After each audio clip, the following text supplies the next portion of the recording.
What's up, everybody? It's your girl, Nicole Banister, aka Nicki Banz, and today is the 6-month anniversary of NIKKI Banz Live!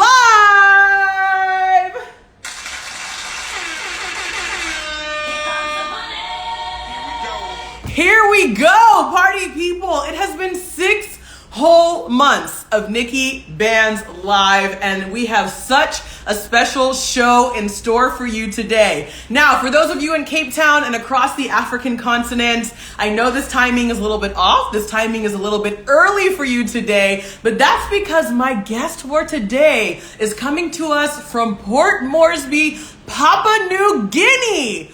Papua New Guinea, everybody.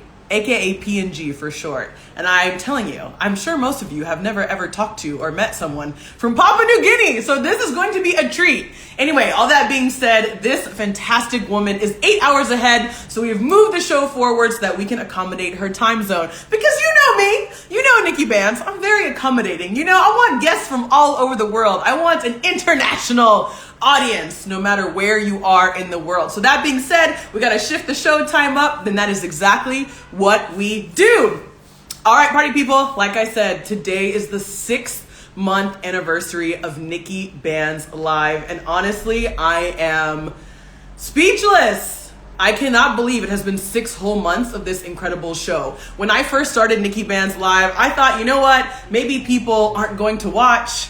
Maybe people aren't going to have the time to tune in. Maybe these incredible influencers and content creators and celebrities that I have on the show aren't gonna wanna hop on a pro bono hour-long live with NIKKI Banz, and I have been proven completely wrong by all of those sentiments. I have been so blessed by this community, and I'm so grateful to each and every single one of you. You tune in every single Tuesday, you watch the reruns on IGTV, you watch the reruns on YouTube. I've had major celebrities, people with tens of thousands of followers, people with hundreds of thousands of followers, people like Nas Daily and Toby Backray with millions of followers come on to my live interview series, and honestly, I just feel so blessed. It is my absolute treat to bring this live show to you every single Tuesday. We are 6 months strong.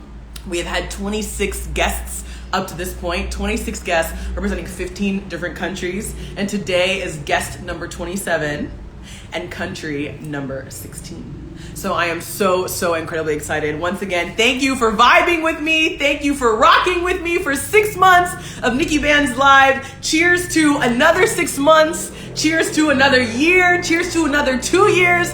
Cheers to NIKKI Banz Live getting picked up by Netflix and getting some money. You know what I'm saying? You know what I'm saying? Netflix, where you at? I'm ready for my show. I'm just saying. I brought you 6 months of free content. Now y'all can pay me. No. All right, everybody, that's enough chitter chatter from me, NIKKI Banz. The last thing I want to say is that for those of you in Cape Town, South Africa, y'all need to pull up to Souk tomorrow night and every Wednesday. Your girl NIKKI Banz is hosting R&B Wednesdays at Souk for the next couple of months. So pull through, show your girl some love. I would love to see you there. We'll get our R&B on, get our dance on. R&B Wednesdays at Souk, hosted by your girl NIKKI Banz. And if you're not in Cape Town, then you're missing out. And I'm gonna need you to fly here so you can come party with me on Wednesdays. All right, everybody. Like I said, I think that's enough chitter chatter from me, but I just honestly, from the bottom of my heart, I'm so grateful that we are at 6 months of the show. I've had so many amazing guests. Dancers, rappers, actors, singers, directors, content creators, journalists, international bagpipe players. I'm telling you, I've just had some of the most dynamic people around the world, and our guest today is going to continue the trend. So I did something special for my 6-month anniversary. I said, you know what?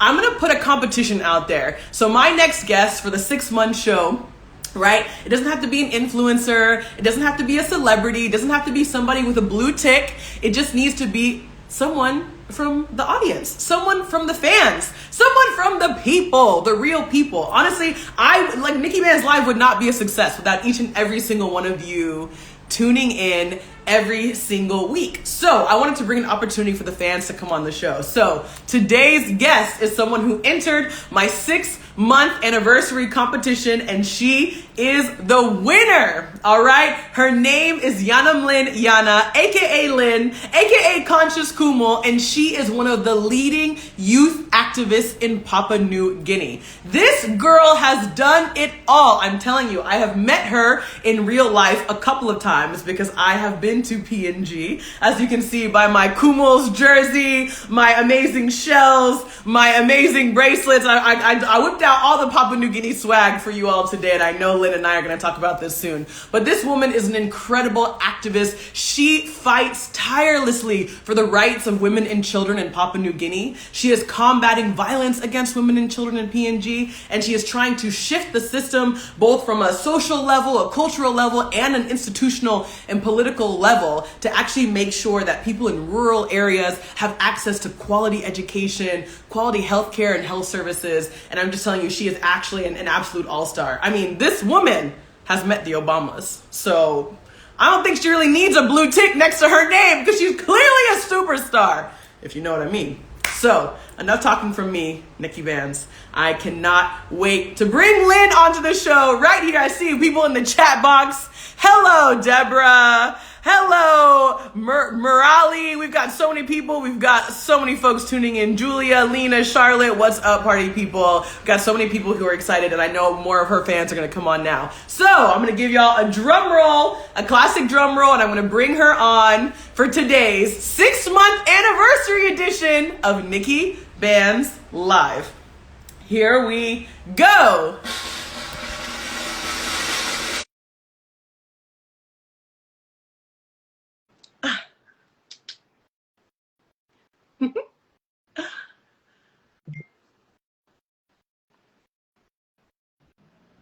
Just waiting for our all-star to come on the live. There she is! Woohoo! Hello. Hello! Hi. How are you? I am so good, Queen. How are you? I'm very well, thank you. I love everything that's going on there, like your shirt and your handband and your San Sympathy bracelet I saw. Yes. Yeah, that's amazing. Yeah. You see? Cool. You see? Ah. I had to come correct for you, just for you. Oh, I love it. Thank you. You are so welcome. Thank you, Lynn, for entering my competition to be my 6-month anniversary guest here on Nikki Banz Live. And congratulations on winning. Woo! Thank you. Thank you so much. I was like, just started commenting and I was like, you know what? I'll just go for it and see what happens. And then boom, here we are. Thank you so much for having me on the show. You are so welcome. And I think that's just the type of person that you are, Lynn. You're always a go-getter. You just put your name out there, you see what happens, and that has led to so many incredible things for you throughout your life and throughout your career. And I want to ask you about all of the things, all of your many projects and activities and promotions, all the things that you're doing. So we want to hear about it all. So first things first, I always like to start the show by telling everybody how I know the guests who are on Nikki Banz Live. And I actually do know you.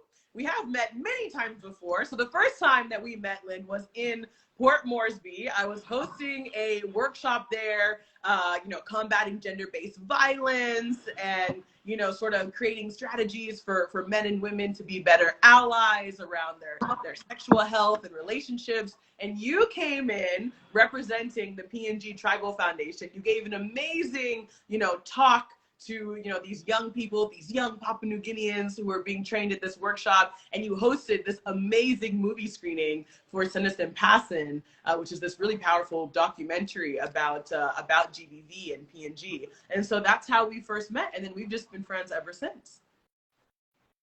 Yes, that's correct. I also loved what you came to do, especially with grassroots soccer when you were still with them.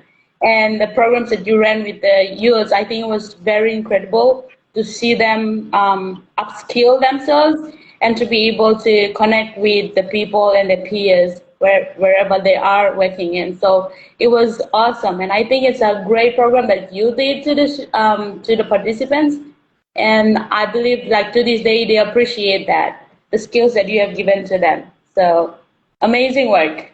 And it was so good that we met during the time. So thank you.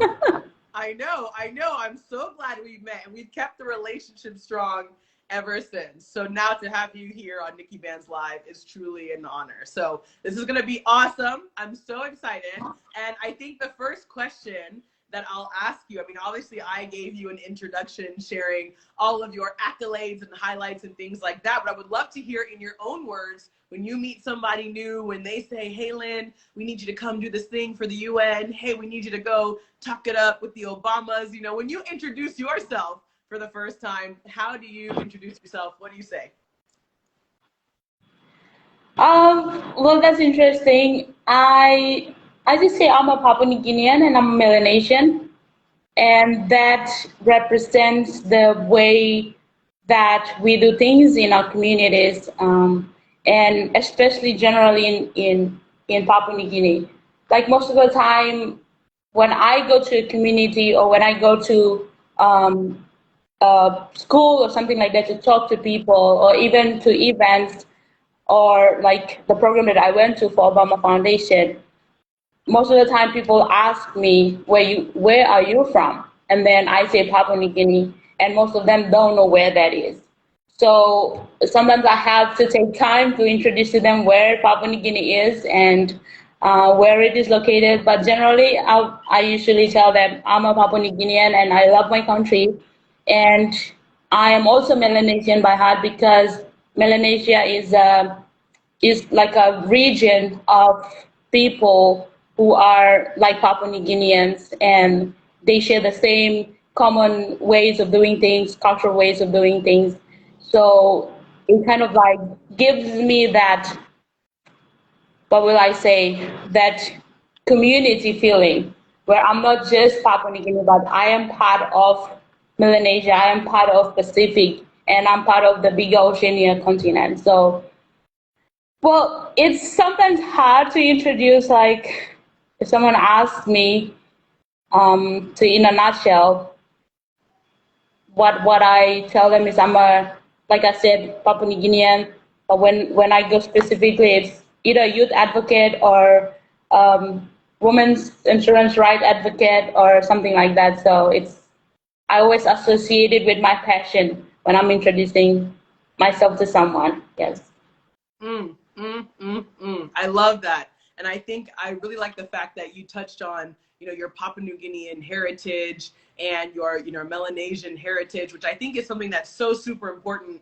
As someone who's been to the region, I can see the culture, the community there. But again, you know, Papua New Guinea is far away from most people. So most people have no idea, like they don't know where it is on the map. They don't know how to get there. Maybe they've never heard of it before. So I would love to hear from you in your own words, because I'm sure there's like, you know, a ton of people who are watching NIKKI Banz live right now, and they're like, I don't know anything about Papua New Guinea. So when you describe the country to people who are unfamiliar with it, how do you describe it?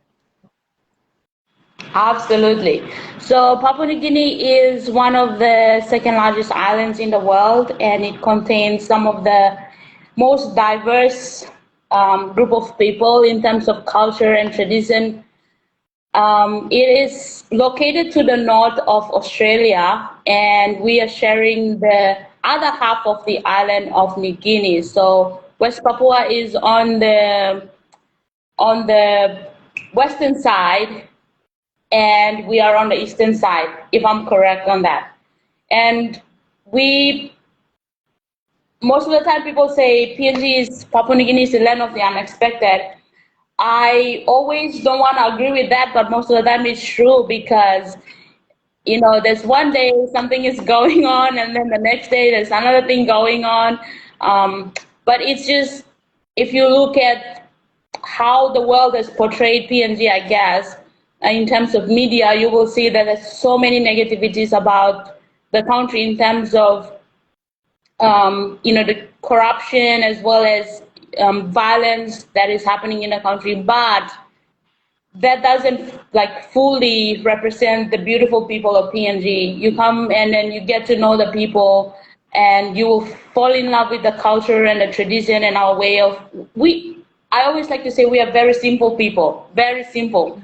Like you don't have to complicate things to get to know us. You're like very simple. We just share, like go meet somewhere else and we share a half sweet potato each, and that's it. We get to know each other. We don't have, you don't have to do anything to, really fully acquaint yourself with a Papua New Guinean. You just say hi and probably hello in their own language, and then that's it. Or you say hello in Tok Pisin. Like, for example, sister. You say susa to me, that's it. We are like very simple, and we connect on a level where you speak something that we understand and that is simple, and then we just connect. So most of the time, I think PNG is, of course, I acknowledge that there's so much that's going on, and that we are a country that we are finding our place in this world, and we are developing as we go. So of course, we will face so many challenges, but on a bigger scale, I do believe that PNG has so much potential in terms of developing and becoming that great nation it can be in the Pacific, because of all the things that it has on its land, the brilliant people on its land, the resources on its land. So yes, if you look at media and the way people portray us, most of the time you might hear about us breaking the news on something that is not good, like violence. For example, sorcery accusation related violence and tortures of women. But I'm not saying that, I'm not downplaying that. It's an issue that we are fighting against, we are working hard to address. But at the same time, we have this incredible country that everyone needs to come and visit. Like, I encourage people to come. We have some of the beautiful beaches in the world, and the cultures and different traditions are just exotic. So just come and see for yourself. That's what I'll say. Yeah, we are very beautiful people too.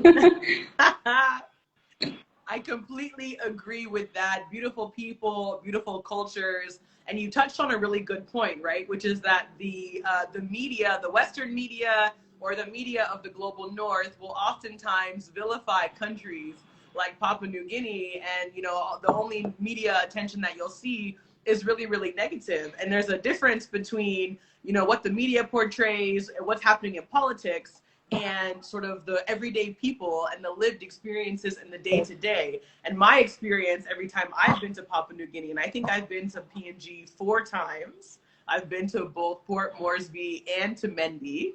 And so, my experience consistently in Papua New Guinea is that people are so diverse, like you said, so many different languages. Like, I think Papua New Guinea has over like 800 different languages and cultures, right? Like, so many different types of people. People look differently, different shades, different hairstyles, different outfits, you know what I mean?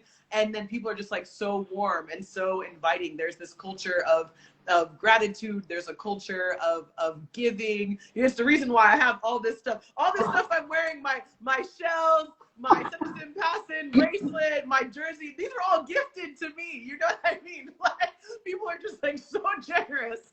And I've had the opportunity to meet incredible young leaders like you, people like Jay Liasi, who's a rapper, Ase Boas, who's a rugby player. I've met some incredible Papua New Guineans, over the years. And so I really like the description that you gave in creating this distinction between, sort of what the media portrays and the reality of Papua New Guinea.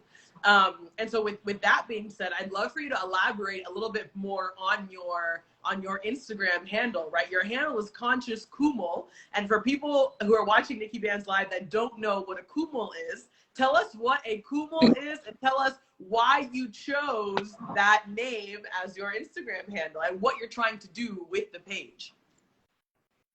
Oh, wow. Thank you so much. Well, firstly, this was my personal account. And then I realized that I had so much going on. One time I am posting about sorcery, accusation related violence, and then the next time I am posting about corruption, and then the other time I'm, posting about whatever that is not really associated with, like, just some of the accounts you will see personal accounts, and then you see photos, of families, and then of that. But then when I put up my photos, the caption is not, in any way related to the photo. The caption is about, how to change behaviors and sanity passing and sorcery, accusation related violence. And I was like, wait a minute, I could do so much more with this account. I probably keep all personal stuff away, and I could change this account to an educational one. So I was just thinking of a good name that represents my passion, that represents what I'm trying to say, and not only exclusively to me, but it can be used by any other Papua New Guineans when they're talking about something that they're passionate about. So I was like, conscious, yes, I can work with that. And then Kumo is like, it's for those who don't know, it's a pigeon translation of bird of paradise. So bird of paradise is our national emblem. It's on our national emblem, and it's recognized as an asset and national, what will I say, an animal, not animal, a bird. Sorry, a bird. So it's a national symbol. That's the word. It's a national symbol.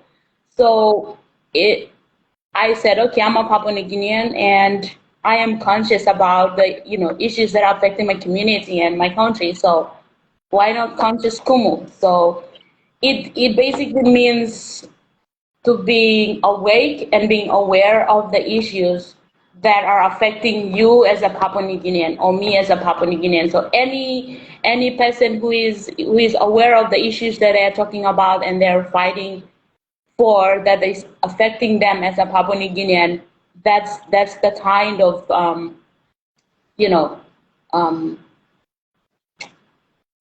that's the kind of awareness I want to bring by using this handle. So when I changed it, a friend from Australia also changed his handle from conscious to, first he was using kangaroo, and now is using another name again. So it is good to see the inspiration from this account catching on to other people. So basically, it's to raise awareness that are on issues that are affecting me as a Papua New Guinean, and being aware and awake and consciously addressing these issues as a Papua New Guinean. So basically, conscious Kumu, yeah. And I didn't realize that this name is going to resonate with so many people. And then there was one time I posted one post about our health system crumbling, like really hanging on by a thread, and then our leaders go on to fund something that can be taken care of later. It's not really that important. The lives are at stake, but they went ahead, they gave that prominence, and then they looked down on our health system. And I was so angry. I just put a post about it, and it just went viral. I was like 400 something likes, and then that's when the following started to grow. But I hope to post more contents about what is affecting our country, my country, on a daily basis, hopefully, so we can start to create an awareness that young people can start to realize that they have a voice too, that they can take ownership of and speak on issues that are affecting the country. Sorry, I went off. No, I mean, we have a whole hour on the live, so you can talk away. The hour is yours, girlfriend. But what I really like about what you just shared is like the consciousness, the awareness. And I think that's something you do a really, really good job of. You are trying to bring awareness to some of the most pressing, challenging issues across Port Moresby and across Papua New Guinea as a whole. And I feel like there's a couple sort of key focus areas that you kind of, you know, sort of zoom in on.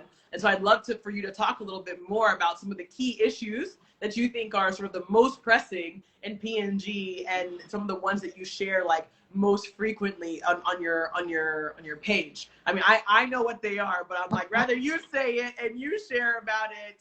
And tell the world, you know, the world who's watching NIKKI Banz live right now, about what some of the challenges are, and your, you know, your thoughts and your solutions on how to address them or fix them. Oh, wow. Thank you. So that's a great question. You know, like there's so many ways that they say, there's so many ways to skin a cat, you know. And when it comes to people, and for us to change the behaviors of people, it takes time, because every day, every year, there's different things happening that changes, you know, people's behaviors. So it's always changing. People's behaviors are always changing, depending on the current situation, on a setting, and all of that. So if you go on my wall right now, you will see mostly I'm talking about corruption. I'm talking about like leadership issues, as well as sorcery, accusation related violence.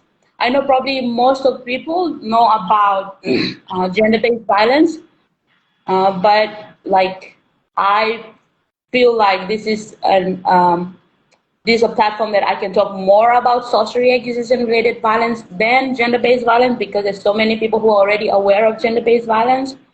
And it is something that I'm passionate about, because it happened to my family. I've never spoken openly about this before, but I am speaking to you this evening from here. Is my great grandfather was accused of sorcery, not because he was a sorcerer, but because he had land and the colonial masters wanted to take the land from him.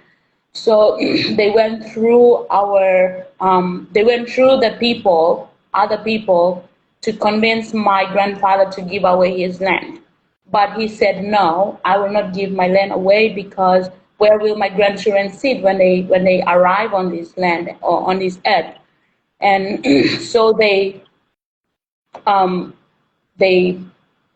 like basically dragged him through the station, where now my allergy is situated at, and they made him eat the soil. They made him eat the soil, which really contributed to his downfall. He was a very, very strong, healthy man, and it was sad to see him leave quickly, instead of experiencing the fullness of his life on this earth. So it really struck a chord when I realized that what had happened to my grandfather wasn't right. It was wrong, and according to the laws of this land, it is wrong that in no way should we take another person's life, and in no way are we in charge of taking another person's life. It is murder, and everyone who do that must face the law and go to jail. So it happened like a long time ago, and I learned this from my mom, and then it changed my perception towards how sorcery, accusation related violence is addressed in the country. And it is definitely breaking down so many communities, and it is destroying so many families, and yeah, it's madness. And I don't think it is something that is related today, and the sorcery, accusation related violence that is happening today, I don't think it is something that is relating to culture anymore. I think it is something that is used as an excuse to take someone down in a community, instead of using communication, instead of going through the processes of the law, and any processes in the community that are set to help someone fix their problem. They are hiding under the guise of sorcery belief and just basically destroying communities and even lives as well. Lives are being lost every day because of this belief and the violence that is associated with this belief. So it has to be something that will happen when everyone realizes that every life is valuable and every human being, their dignity is as equal as everybody else. So you are a human, you are a human, and there is no differentiation if you are being accused of sorcery or not, or if you are a survivor of gender-based violence or not, or if you are a survivor of any type of violence or not. You are a human. You are a human, and that should be the foundation in which we treat other people when it comes to different systems and how we approach people in that manner. It should define that should be the ground that we stand on and say, you're a human, I'm a human. What do humans do? They respect each other, they treat each other with dignity, and no human does burn people alive on the stake or on an open fire. That is not what humans do. Yeah. So it comes back to really coming back to ourselves in educating our own people on what it means to be human and basics. Going back to the basics. Excuse me. Well, Lynn, I really appreciate your honesty and your vulnerability and opening up about this very hurtful and tragic experience, that your grandfather had. And I think that the idea of sorcery related violence is so different and so specific to Papua New Guinea. Like you said, a lot of people have heard about gender-based violence, but sorcery-related violence is something that even, myself, I had never heard of that until I actually visited PNG and realized, what a challenge it was and what a problem it was. So again, for people who haven't heard of sorcery-related violence before, or for people who don't understand, what's happening around this idea of people being sorcerers in PNG, can you just explain that? Like, what does sorcery related violence mean, and what is this idea that somebody is, a sorcerer? What does that mean for people who maybe don't understand? Thank you. So sorcery, I would say in our culture as Melanesian and as Papua New Guineans, it has been there for a long time, since as far as any Papua New Guinean who comes from a traditional community can remember. So it is a belief that was there, and our forefathers believed in it. Some believed in it for good fortune. Others believed in it for something else. And it's basically a belief that people do magic on someone that brings them, excuse me, that brings them bad luck and may cause them death. So I would say it is not something that is only happening in PNG. It's happening in India as well as in Africa, in some countries in Africa, and other some countries in the Pacific as well.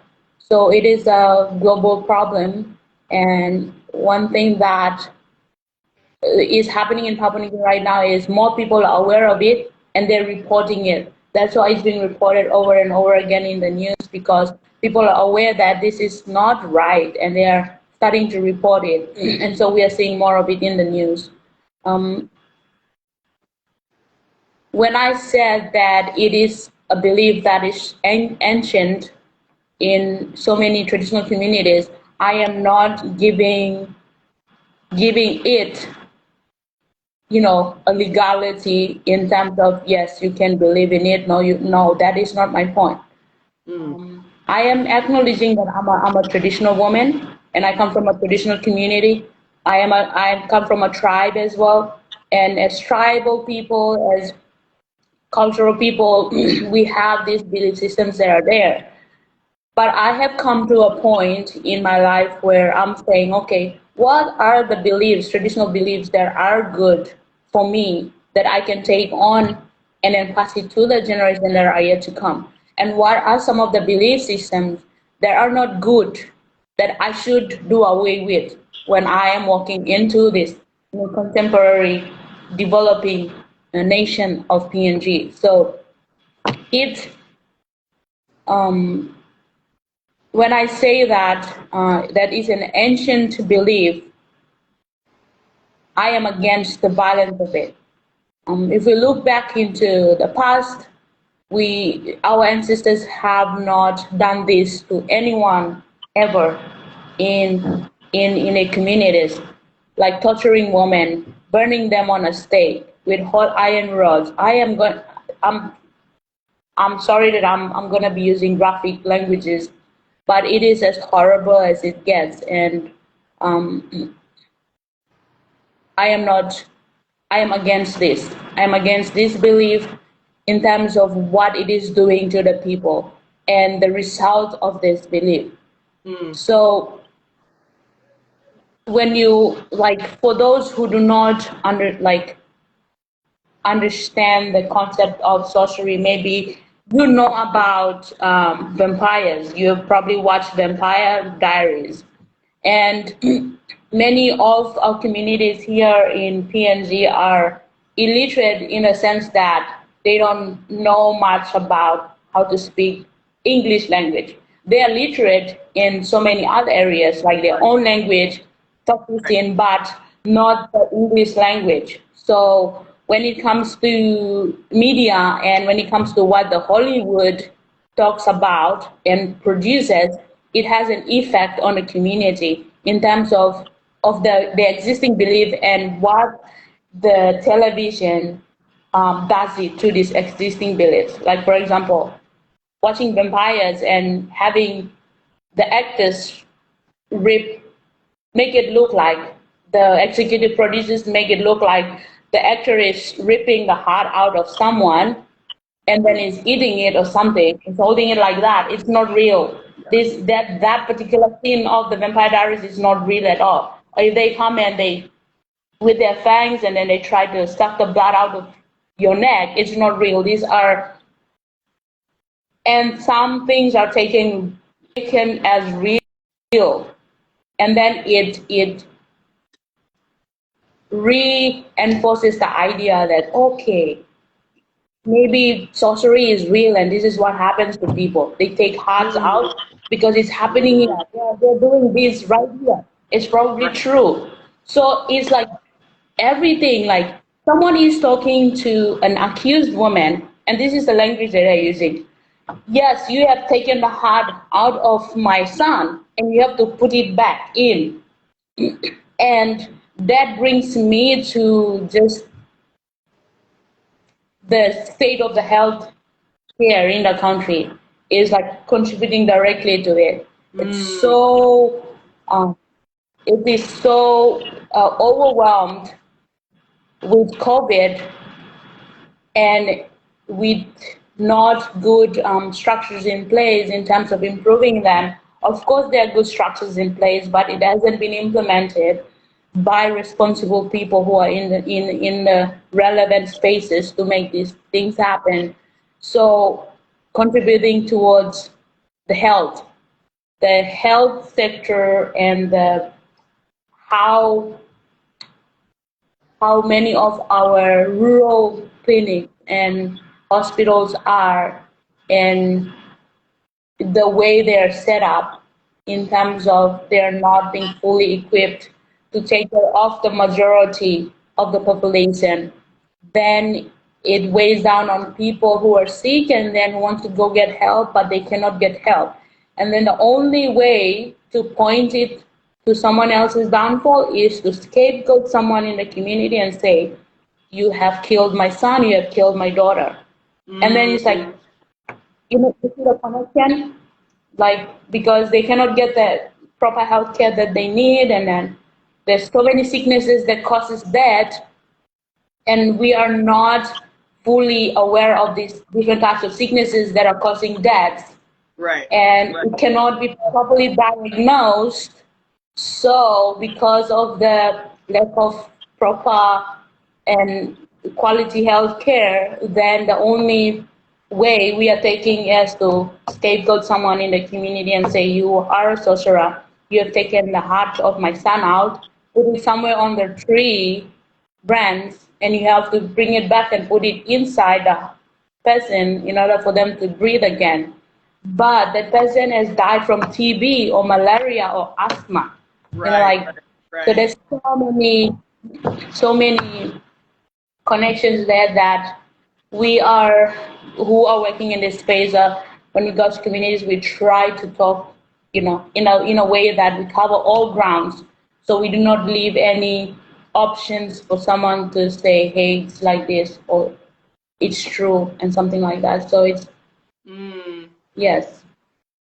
That is such a like powerful explanation, and I think you're absolutely right that this type of like these ideas around like witchcraft or sorcery, they're not exclusive to Papua New Guinea. There's many cultures and communities around the world in different places that believe in it, which is fine until it leads to violence or violence against women or violence against different people in communities. So I think that clarification is really important.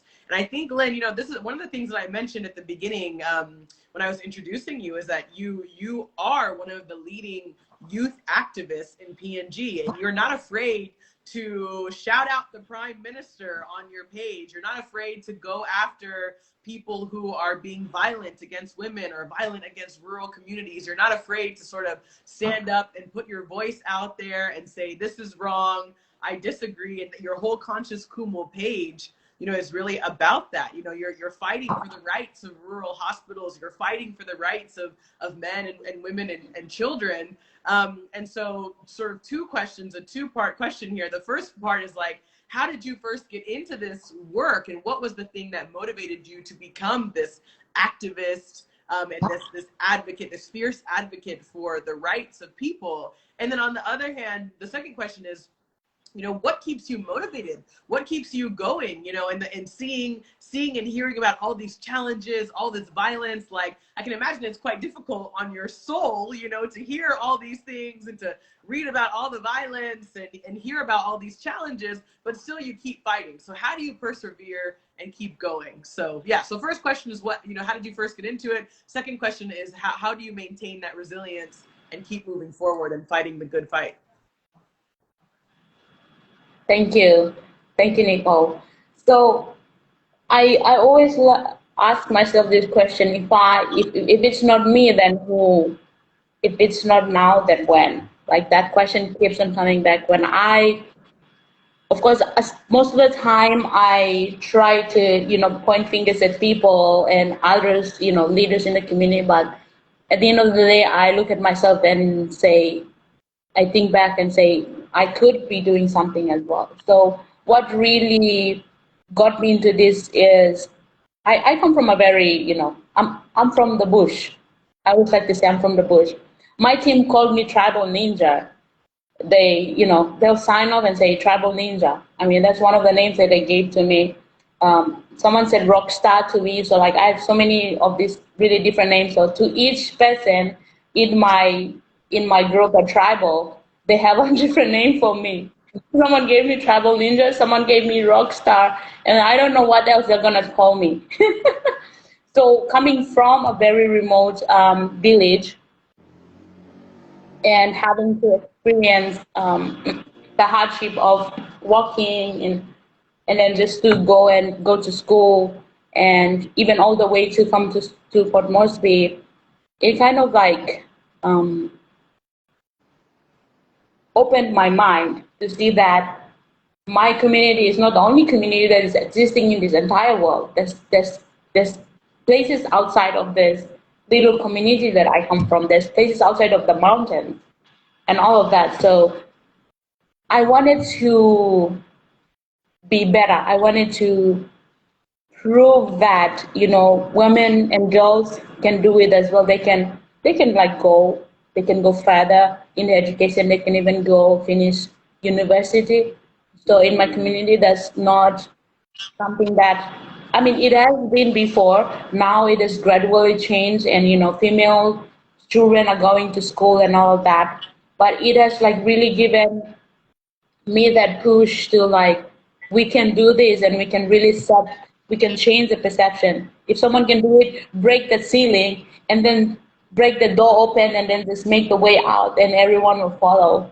So I think that kind of mindset, and also coming from a very rural community, I keep on asking myself, what can I do, and how can I make impact in my community, or even at the grander scale. So that really pushed me to come to where I am today, is because of the families and my community and the hardships that they go through day by day. It's like totally different world. You go to my village, it is so hard to get on a plane. You have to wait for like 1 or 2 weeks, and if you're lucky, you get on a plane that comes. Even this plane, but people are not frequently using it. The aircraft, I'm not talking about big planes, it's aircraft. For people who are first timers, they'll be probably will have tears in their eyes, and they'll probably be vomiting in the aircraft. But it's very small planes that are fit for to serve rural communities. So it's because of less passengers traveling home that made it very hard for the plane to frequently fly back and forth. So with that kind of setting, it was like very hard.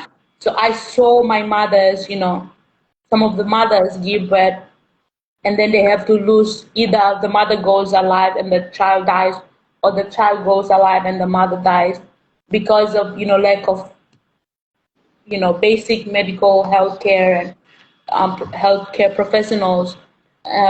Children are going to school, they're walking to school, but then it's raining in the morning or it's raining in the afternoon, and we have lost actually some of my classmates. When I was in prep and grade one, we actually lost some of our classmates to like flood from rivers. So while they're walking to school, and then the flood carries them away, because we are tiny people. So it's hard for us to just cross a very strong, river system that's coming down. Um, Even there's a snake bite or someone falls from the tree, it's so hard to medically evacuate them, because we have to pay for helicopter, which is one way, or two ways is like 50,000 kina. That's, you're looking at like US dollars, 20,000 US dollars. Who gets that kind of money to medevac a person to a hospital? See, so experiencing all that really pushed me to aim higher and come this far. What keeps me motivated is constantly seeing the needs every passing year, right? The same thing. We're talking about the same thing over and over again. But how can we, this time, with our generation, do it differently to address these donkey ear issues that are existing? So what is something that, as this new generation that is coming up, what is one new thing that we can bring to the table that can actually be a catalyst for change? So we have the internet, we have education, we have everything at our fingertips. So how can we bring that and combine it with what is already existing to address some of these problems that we are facing in our country? So I am so motivated also when I see young people like me who are just, they're just going after what they want to get. They're setting trends, like you, Nicole, like you doing all this amazing work that you are doing. You left your job just to be where you are now. That was amazing. I was like, wow. And people like you inspire me to keep on going. People like my friends, Dagia, inspires me to keep on going. And young people like Courtney Abel, just being passionate about the history of the country and learning from the past and what to do differently going forward, but to achieve the same results or the same vision that our forefathers had for us. People like Pearl Walters, I'm just calling out some of the friends that I know who are doing tremendously amazing. Bronwyn, and all of these Vinzila men, all of these young, amazing Papua New Guineans, and everyone that I have not mentioned, and organizations like the Voicing that are just training and empowering and just launching young people to achieve their dreams. I see these young people and I was like, I am not alone in this. If we have to come together, I know that I have an army that is on the same mission and is armed and we are ready to go. So Yes. yeah, these amazing young people are keeping me motivated. They're, publishing books there. You are running courses, you are earning money on us daily, Nas Academy. And of course, I agree with you. Netflix has to come on board and get you, girl. They are wasting it. And everyone else. So yes, it's very inspirational to see many Papua New Guineans rising up and taking their spot, finding their space in the society, focus on an issue that they're passionate about, and really advocate on it. And it's very, very amazing to see. There's so many Papua New Guineans. I've just named a few. There's so many like you and like me that are just trailblazing, and these are the people that keep me motivated. And I know that I am not alone in this walk to changing our country for the better. Lynn, you are certainly not alone. I mean, you listed off some amazing peers of yours, some amazing advocates and activists across PNG, and it's just, again, this is just such a testament to the type of person that you are, the type of leader that you are. That you're not afraid to say these are the other people who are making moves in the space. These are the other people who we should also be highlighting and celebrating for their efforts, because I think you and I both agree that young people truly are the future. So when I see young people like you who are moving and shaking and trailblazing, shattering that glass ceiling for women, even hearing about you talking about how you have to walk across rivers to get to school when you were younger, or the only way for you to make it to a major city or to make it to the capital is to hop on a plane that comes maybe once every 2 weeks. This is real. Like, when you say that you grew up and you came from the bush, you are not lying. You literally came from the middle of nowhere, Papua New Guinea, the rural bush, started from the bottom. Now we're here. Now you're with the UN. You're with the Obama. We're still going up. All these amazing organizations. This is incredible. And so for everybody watching right now, whether it's here on Instagram Live, or on YouTube, you must know that there are people out there like you, Lynn, who are literally defying all the odds and shining this tremendous beacon of hope and success, not just for Papua New Guineans and for the entire Pacific and Melanesians everywhere, but for the world. And so I think it's so important, like you said, that young people like you and like me, we stick together, we keep putting each other on, we keep sharing, our highlights, our successes, things that we've got going on so that we can support across borders, across languages, across races, across skin colors, across religions. It's so important for us to work together and to continue to just fight for the rights of people and to fight for social justice. And so I think with that being said, we have about 5 minutes left here on Nikki Banz Live. And I would love for you to tell us, Lynn, in these last 5 minutes, talk to us about what's up next for you. What's coming up next? What's new? What's exciting? What should people be following? What cool things do you have going on? Shout out all your Instagram pages, brag about yourself, tell us what we should be watching from you in the coming weeks and in the coming months. Oh, thank you. So, I have to tell you that you have inspired me as well to really take ownership of some of the people that I know and those who are passionate about, to actually talk to them like this. Yeah. So I really want to do that, and I have to give all the credits to you. I was like, this girl is doing it. I think I should really, highlight some of the amazing people I've met in my life as well on Instagram Live. So it really gave me this, and also I have another idea in mind, which I will not share here, but I'll inbox you to what will I say? This train so that I can get into that idea of holding conversations and freely being able to hold conversations with anyone that may have an idea that is different from mine and stuff like that. So the idea to actually have conversations like that is at the back of my mind, but to be able to master that, I feel like it's good to have people come on and talk to me like now we are talking.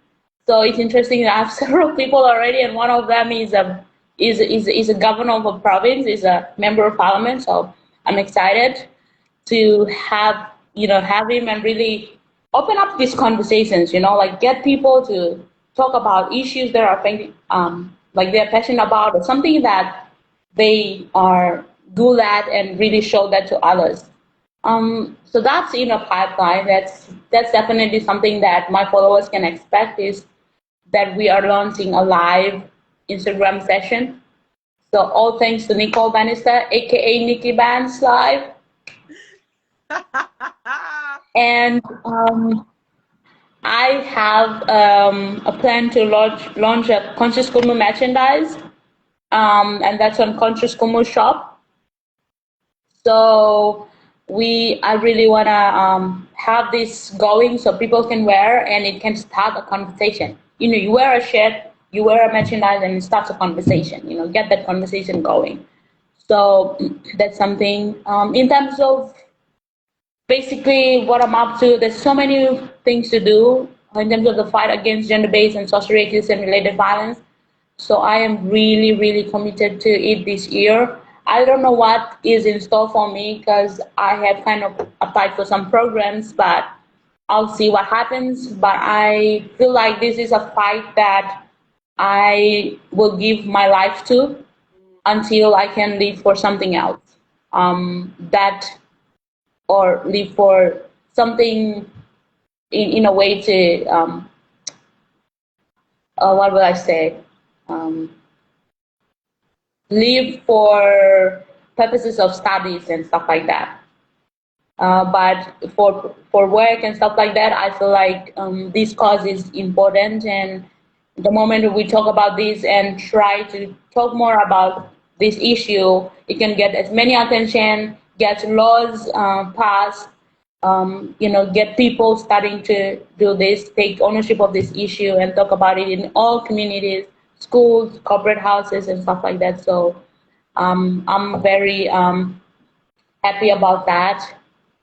And I think that's about that. There's nothing interesting happening in my life right now. So you just mentioned like 10 interesting things happening in your life, and then you're like, no, nothing really interesting. yeah. But honestly, Lynn, I'm so excited about your live series and your live show. I saw that you had started promoting that a little bit, so I can't wait to see who the guests are. I can't wait to tune into your lives. I think that's fantastic. I'm so excited for that. I'm excited for your merch. I don't know if you ship internationally. Maybe I just need to fly back to Port Moresby and pick up a shirt in person and bring it back to South Africa with me.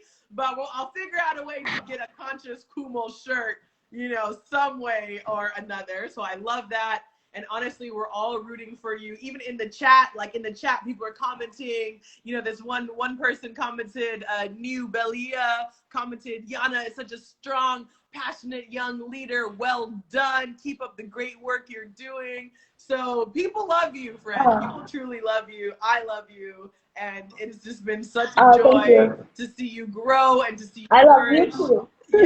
Yes. If when you ever need anything, you must just call me. We'll make it happen. And honestly, I'm so happy that you applied to the competition, that you entered the competition, and that you won, because this is so cool to celebrate 6 months of the show with you, who is such a fantastic leader and activist in your community and representing Papua New Guinea. Like you said when you entered that I've never had a guest from Papua New Guinea on the show before, and you're right. So you are the first guest ever representing PNG. Shout out PNG. And so I'm so Thank you. Thank you for coming on, Nikki Banz. Grateful for you as well. Thank you for having me. It's such an honor. You had all these amazing guests, and these people have blue ticks on their, handles. I'm like, oh, look at this. I am on the next live, and I have to keep the momentum going. Like, you have Nas Daily on there. You have these amazing people. I'm like, whew. To be able to be in the same category as them, and really come and close up, or not close up, celebrate your sixth anniversary, 6 months anniversary.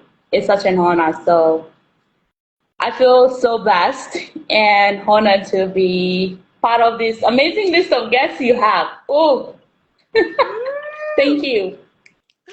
I love it. Yes, alumni of Nikki Banz Live include Nas Daily and Yanamlyn Yana. I'm just saying, that's pretty cool.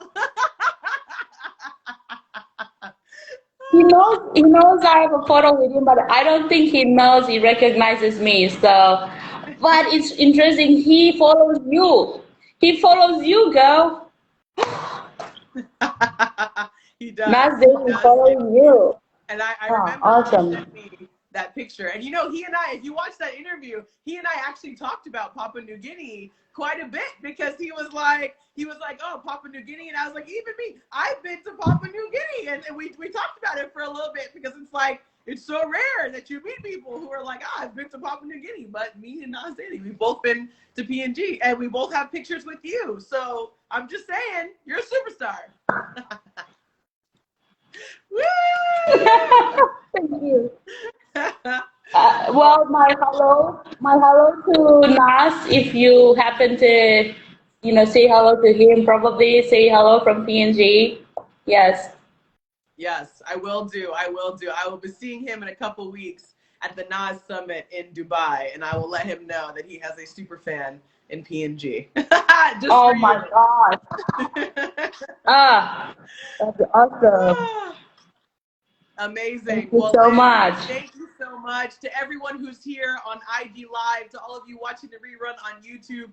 Thank you for tuning in to the 6-month anniversary edition of Nikki Banz Live, here with our special guest, Yanamlyn Yana. This has been such a treat. We do this every single Tuesday. Every Tuesday, I'm bringing you incredible interviews with dope leaders, activists, content creators, and influencers from around the world. So we will see you next Tuesday right here on Nikki Banz Live.